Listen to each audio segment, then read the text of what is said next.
Beer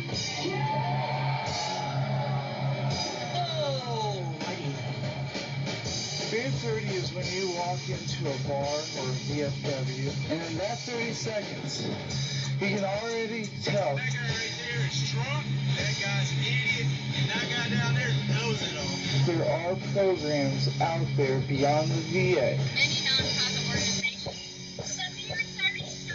It's the Beer 30 Show. Made by veterans. For veterans. Thank you for tuning in to another episode of the Beer 30 Show, brought to you by Common Ground Golf Course, a place for all and all the game teaches. Joel can't be with us today because he is undergoing back surgery. But today we are speaking to Roberta from Grace After Fire. How are you today, Roberta? I am doing wonderful, thank you. All right, and your nonprofit is called Grace After Fire. Can you let us know why you guys named it that? Yes, well, actually, we were founded in 2008, starting doing business as Grace After Fire, with our mission being to serve our female veterans and family members. I believe that the name was just, it came about just serving after, in the transition of leaving the military and transitioning back into the civilian sector. And just the many unique needs that our women have after serving and just acclimating back into society. Okay, so how did you guys start out? That way you can everybody can understand where your background is and everything like that. Well, as I mentioned, we were founded in 2008. We started doing business as Grace After Fire then with our former CEO, Kim Olson, a retired Air Force pilot that actually had the vision of serving our female veterans and family members. All of us on the staff are military veterans, myself being a 10-year Army veteran. So with our passion really being to serve our females, and because they have unique needs, so we have a curriculum that we go by as far as a group that we facilitate, peer support group. It's called Grace After Fire, our tabletop Color Me Camo, and it's designed to address the unique needs of our women veterans through a structured and positive interaction within our peer sessions. So we do that as well as try to connect our women to the proper resources within the community.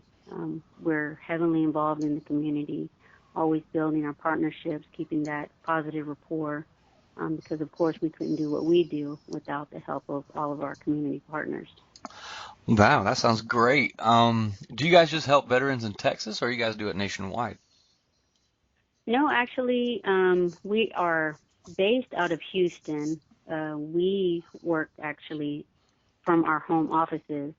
We recently, in July, took our program to South Carolina with SC Thrives.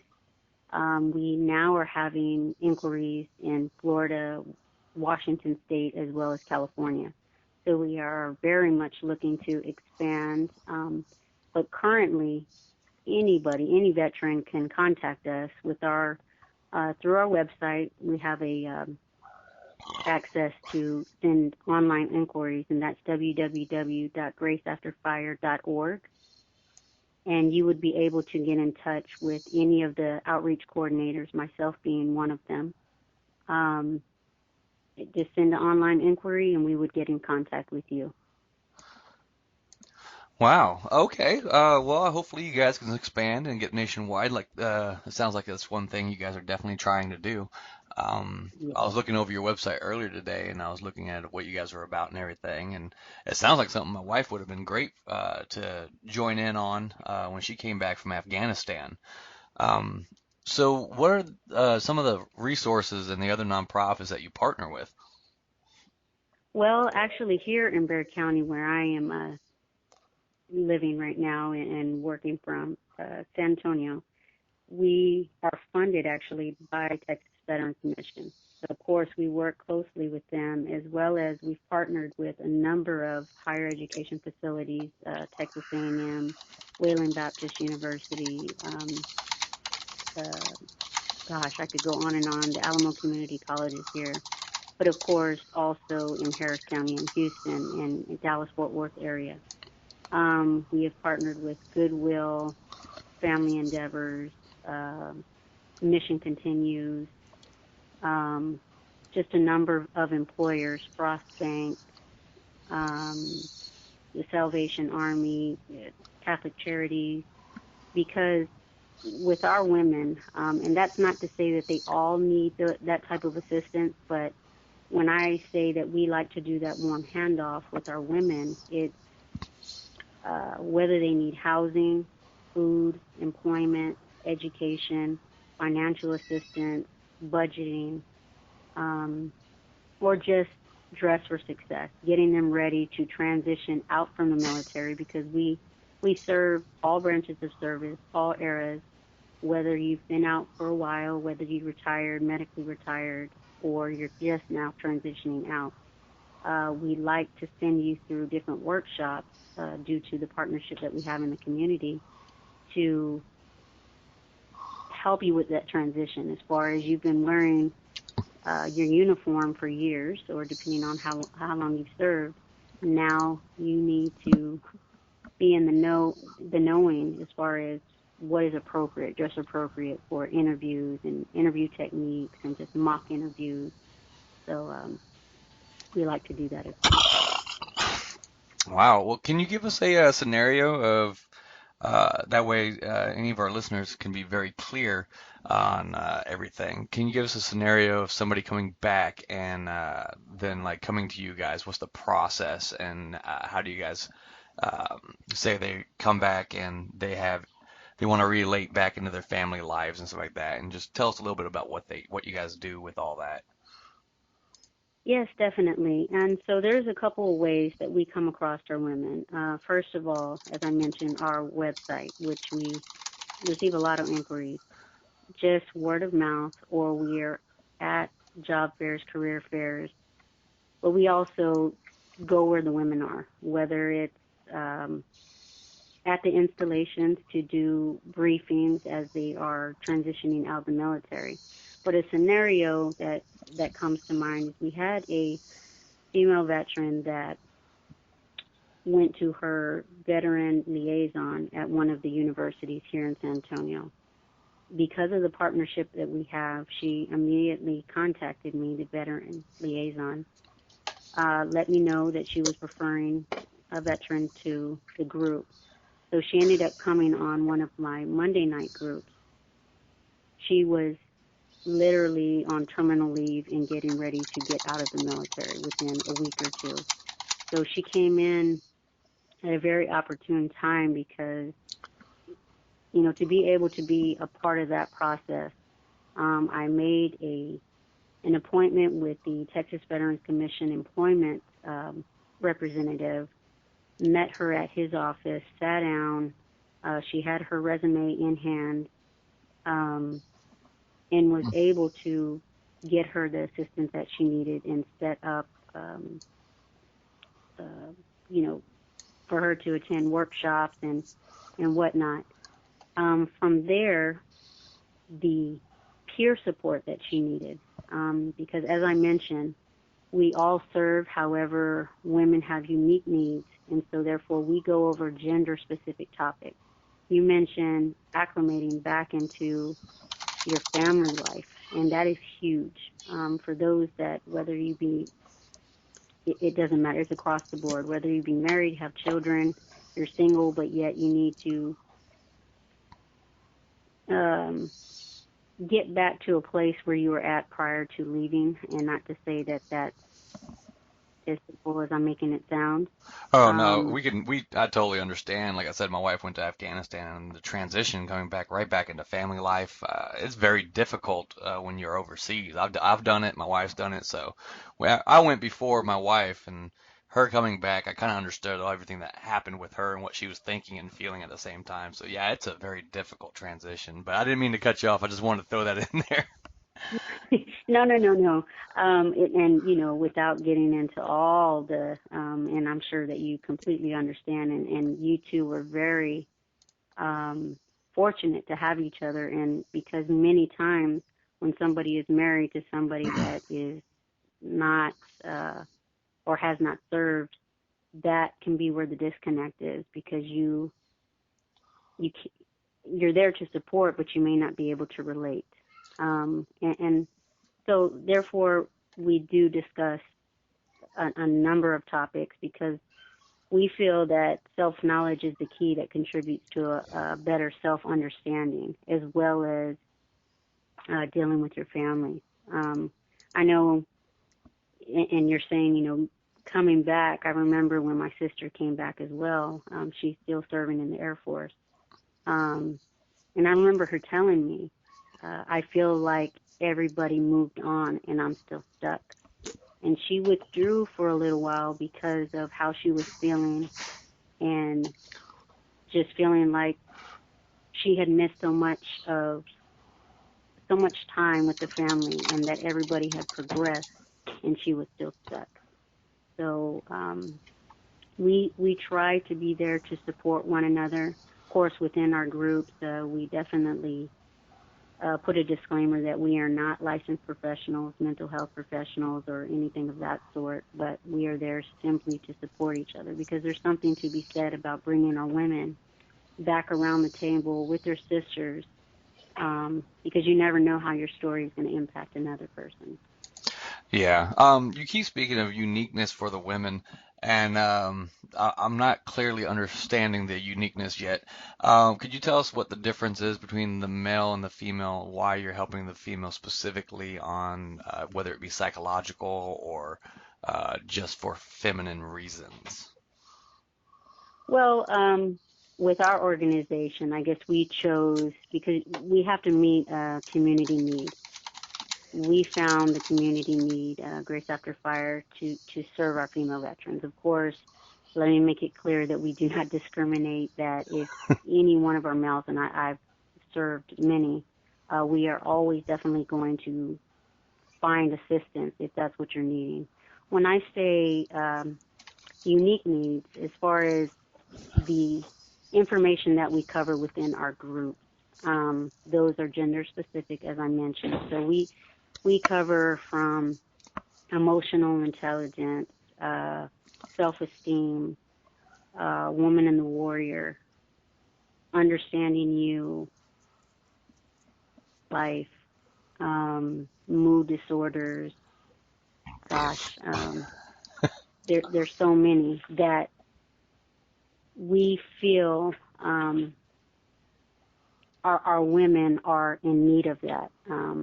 Of course, men just the same. It's just that we take that route for our women. The curriculum that we go by was specifically written for our women in the population that we are serving. Yeah, I mean, as a guy, most men don't understand women already. So, so, so I kind You're of understand the uniqueness aspect of it. Because I mean, I got a wife. I've known her for 6 years now, and I still don't understand some of the things she's talking about. So, so I'm assuming that's the basics. It's coming from woman to woman, so it's easier for you guys to understand because us guys are so simplistic in nature that we're just like, yeah, just get better. that So, is true, and uh, being a woman, sometimes we don't even understand ourselves sometimes, and I'm speaking for myself, but just emotions and this and that, what have you. But I think when I say it's geared towards women and we're serving our women, it's because, and not all of the women that attend our group, but we do have some that are struggling with PTSD, which men do as well, that are struggling with military sexual trauma, which men do as well as TBI, traumatic brain injury. So having an environment um, specifically for our women to build that safe environment and trusting environment to where they are able to share some things that they may not in front of their male counterparts because they didn't, and I'm not saying all, but some of them didn't while they were active duty. Yeah, I remember my wife went through a scenario when she was overseas where she didn't feel comfortable talking to many people about it. She told me about it and she wasn't going to say anything. I was like, no, this is something you have to talk to somebody about. And I got a roommate because when you're overseas, you still have Skype and all that kind of stuff. And Yes. her roommate's obviously a female, so she would understand. And my wife's a very reserved person. So she had an incident out there and she didn't want to tell anybody. And I was like, well, get your roommate on the Skype right now. And I told her roommate what had happened. Her roommate's like, no, we're going to take care of this right now. So, uh, and then, coming from a female aspect to a female from a female, it was much easier to deal with. Yes. Because she could understand the female aspect of that side. And, me being a guy, we're just like, protect family, we want to kill. Um, uh, I wasn't happy about the situation, let me tell you that. But from the female aspect, her roommate really helped her out in that one, and they took care of the situation, and things were much better. So your guys' is One. now your program there. It sounds great. That sounds like something a lot of females could get on board with, and I'm actually going to tell my wife about it since she came out from overseas. She is still dealing like it doesn't just happen overnight. The transition it takes a good while. And she is still in that transition phase, and it's been what 4 years now, I think, that she came back. Oh, yes. So, Yes, uh, so, definitely. so the scenario you were talking about earlier, how long did all that process take with that specific individual? Well, actually, she just told us this about 2 weeks ago at group that she now, and that was since April, she now found employment. She was, just going through all the steps. But she has gotten employment. She's in school. This is actually her third, fourth semester. So she's doing very well. She is moving out of her roommate's apartment and now getting her own place. So for a while, I mean, you can say that she was considered homeless because unless you have your own place, if you're couch surfing or staying with somebody else, it's still considered homeless in the eyes of some of the community partners that we have to refer our women to. So I would say for that particular individual, it took from April to October. Okay. You talked about these groups. Do you guys do groups on specific days, number of times a week, anything like that? Well, we actually, on our website, we have our flyer posted, and we have here in Bexar County now, in Harris County, Houston, because those are the only two that we have our outreach coordinators in. We are looking to expand, whereas we used to have them in Dallas-Fort Worth area too as well, but because we are, as far as funding and grants, um, that has gone away for a little bit. But here in Bexar County, we have one every Monday evening from 6 to 7:30. Every Wednesday, starting at 12 o'clock, and that's in the medical center at Warm Springs Rehabilitation Hospital. The one on Monday is at the Veterans Project. Then I do the third Tuesday of every month at Hands in Harmony Wellness Center in Universal City. And then every Thursday at the Inspiration Center from 10:30 to about 12:30. So there's a number of groups to get connected, but we also, not all of our women are at that point to where they want to come to a group. So we meet with them individually, find out about them, give them information and background of our organization, and then just find out what their needs are so that we could hopefully do our best in meeting those needs. So the groups you guys have, you guys just, what do you guys talk about in those groups, if you don't mind me sharing? Is it like more of just a support type of group where people talk about their stories and other people support, or do you guys talk about specific incidents and what can happen? Well, we do go by curriculum, so of course, I always have a topic, or we, as far as facilitating, always have a topic, such as, let's say, our first cycle is cycle one, and then session three. I'm just painting a picture.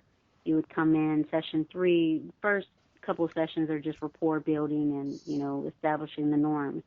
And the third session would go into recognizing emotions. So that's when I talked about emotional intelligence, as well as the military culture, and how it relates to us.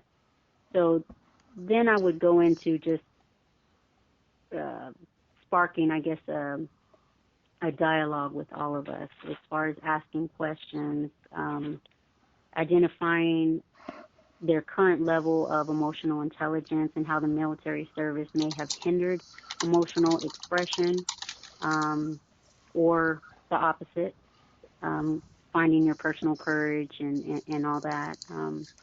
So that would start the discussion. And so I include everybody, as well as our other outreach coordinators, include everybody within the group. They are given pass cards. If you do not feel that you are ready to share, or if that subject is just too, it triggers too much, because again, we're not licensed professionals, then you are able to pass. And you can still be within the group and then choose to join in at a later time. We also do activities that coincide with the topic. So as far as Woman in the Warrior, just an example, um, we have them do an activity, somewhat of a collage, to where we give them three pieces of construction paper. We lay out magazines on a table with scissors and glue sticks. As we are discussing our experiences in the military, I have given them instructions to create this was you in the military, this is you now, and how do you see yourself going forward? And it is amazing to see how they construct, whether it be, think of it as a vision board. Some do pictures, some do words, some draw. And to hear how they saw themselves in the military, how they see themselves now, and how they want to see themselves is amazing. That is So awesome. And Brandy had just told me that she's done something like that in a group before as well, and it was very fun and very insightful. Um, very. yeah. Um, so most of the nonprofits that we talk to, we always ask them, is there a way that somebody could volunteer or a way so people can donate? I'm sure you have the website. You've mentioned it a few times. You go ahead and mention it again, and let them know that where they can go to volunteer and donate. And if somebody were to volunteer, what type of volunteering would they be doing? Okay, yes. Again, our website would be www.graceafterfire.org, and there is a tab that allows for you to give monetary donations, also to sign up to volunteer. The volunteer opportunities are becoming more and more as we are partnering with more organizations out there. Mission Continues being one of them, because I see it again across the board, male and female. Most recently, we connected with Mission Continues, and so therefore we were at the food bank. They do so many great things in the community as far as cleaning up, you know, all sides of San Antonio, and I'm sure in Houston, Dallas, Fort Worth. Um, However, within our organization, we just finished having a fall family retreat with our women, where we took them out, and this was funded. So we took them out to a private ranch in West Texas. So they were able to bring their families to bond. Um, we made mental notes because this was our first one, and we kept saying how important it would, from here going forward, that we have volunteers at events such as that, to make it run just a little bit more smooth. We also utilize our volunteers to sit with us. This Friday, I have a stand down, which is serving the homeless community.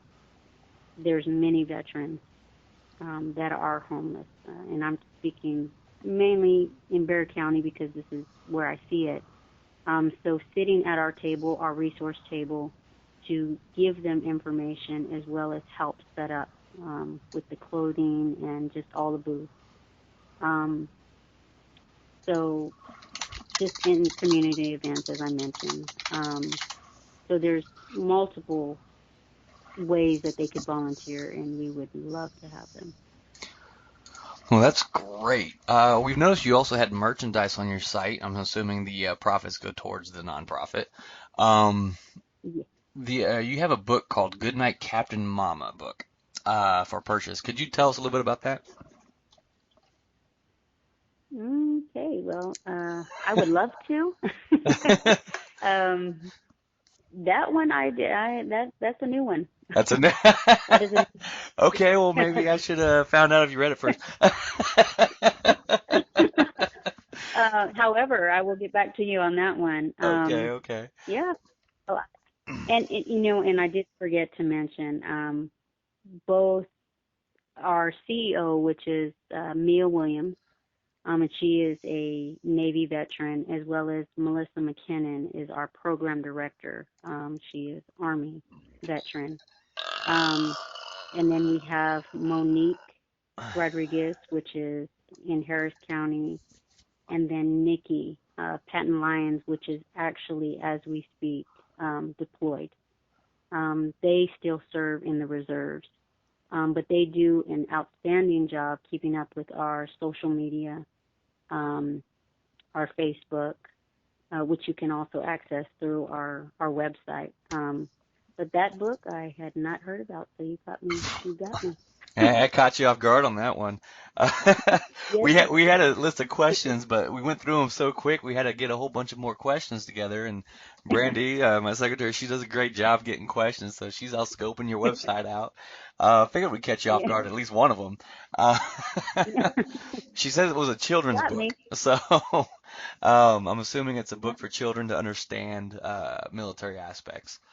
So, Yes, and I know we wanted to because, of course, we're serving our family members as well, children being one, that we are starting to delve a little bit more into those aspects. I know in Harris County, they have what's called, and I think because they partnered with another organization, Boots to Booties, where it's parenting seminars and classes that they have on an ongoing basis. So we are trying to cover every aspect. So that book probably coincides with, but don't quote me. 'Cause all right. Well, here's a question I was thinking about. I think Brandy asked me to ask it anyway. But is there any programs you do to help the family members of the female veterans coming back? well, and I'm glad that you asked that because I've stressed, family members. Um, we have through the Inspiration Center, and the founders are Mr. and Mrs. Harris. Um, they built that from the bottom up. So that is a drop-in center to where, as well as the Center for Healthcare Services was there at one point, and now they're just across the street. But any family member, to include veteran, can walk in. If you're needing any assistance, they immediately jump in to help. And as far as, once again, they're plugged into so many different organizations because we all help each other. But they also facilitate what's called, um, uh, goodness, it's a resiliency program for our families, Operation Resiliency. So it's like a weekend course, and they also, I believe, now are wanting to provide it throughout the week. But that's to cover the family members. So I've attended. So the veterans are in one room. We are going through a number of topics, but the family members are in another room, and then they will combine them because yes, there are many effects that it has on the family, and that's not just to say for those that have deployed or gone down range.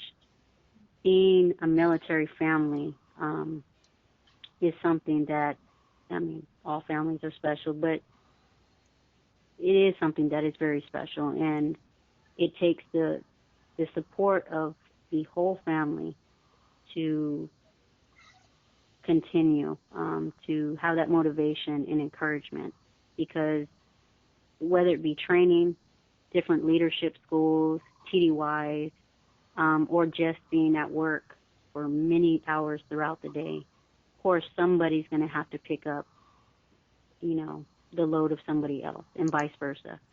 Oh So yeah. So, well, Roberta, I'm sure. we're out of time. So if you want to put out your website one more time, if there's any last words you'd like to say to the audience, feel free to do so now. Okay, and that is www.graceafterfire.org.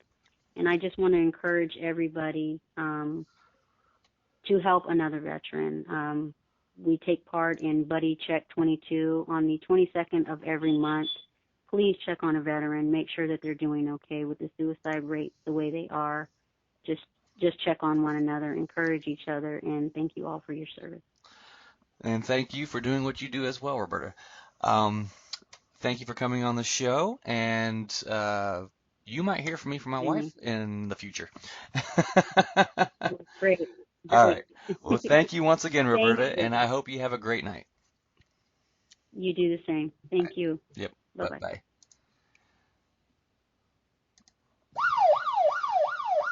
Well, everybody, that's the sound for our 2-minute warning brought to you by Common Ground Golf Course in Aurora, Colorado, a place for all and all the game teaches. Since Joel's not with us today, I really don't have much more to talk about, and we are running out of time pretty quick. Um, Joel had surgery. I want to let everybody know that he came through it with flying colors, and hopefully he will stop complaining to me about how much his back hurts. So, Brandy is on the line with us still, and she's been helping out throughout the show. That way I don't look like a complete idiot. But I'm sure Joel would appreciate the fact that maybe I did here and there. So he might have something to make fun of me later on. Uh, it's great to know that there's nonprofits out there for female specific. Um, although there are many, many nonprofits out there that we do interview, it is nice to know that there are some specifically for the females. Anyway, if you, as she said, if there's any veterans you know, please call in and check on them and make sure that they are taken care of. Thank you all for tuning in, and we will talk to you all next week. Thank you.